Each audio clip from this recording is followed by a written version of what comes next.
Hi friends, இது புதன்கிழமை evening எடுத்த வீடியோ தான். செவ்வாய்க்கிழமை கோயிலுக்கு போயிட்டு வந்ததுனால என்னோடய சாரீலாம் வாஷ் பண்ண வேண்டியது இருந்துச்சு. ஸோ அதெல்லாம் ஷாம்பு வாஷ் தான் பண்ணி கையில் வாஷ் பண்ணி எல்லாமே காய போட்டுட்ருந்தேன். பாப்பாவோட ட்ரெஸ் பார்த்திங்கன்னா இப்போ சம்மர் சீசன் அப்படிங்கிறதுனால நைட்டில் மட்டும்தான் பேம்பர்ஸ் யூஸ் பண்ணுறோம். டே ஃபுல்லாக இன்னர்ஸ் தான் யூஸ் பண்ணுறோம்.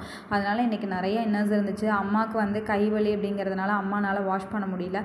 ஸோ அதனால் கையில் வாஷ் பண்ண வேண்டிய ட்ரெஸ்ஸஸையும் நான் தான் எல்லாமே வாஷ் பண்ணி காய போட்டுட்ருந்தேன். அப்புறம் நான் வந்தப்போ அம்மா பாத்திரம் வாஷ் பண்ணி வச்சுட்டு இருந்தாங்க. அப்புறம் கையோட சரி டீ போடலாம் அப்படின்னு சொல்லிட்டு எனக்கு, அம்மாவுக்கு, அக்கா பையன் இருக்கான், அவங்க 3 பேர்த்துக்கும் தான் நான் டீ போட்டுட்ருந்தேன். நான் இப்போ டீ போடும்போது இந்த மாதிரி இஞ்சியை நல்லா கிரேட் பண்ணி ஆட் பண்ணால் நல்லா இஞ்சி கம்மியாக போட்டாலே போதும். பட் ஆனால் டீ நல்லா ஸ்ட்ராங்காக இருக்கும். நீங்களும் வேணாலும் இதை ட்ரை பண்ணி பாருங்கள்.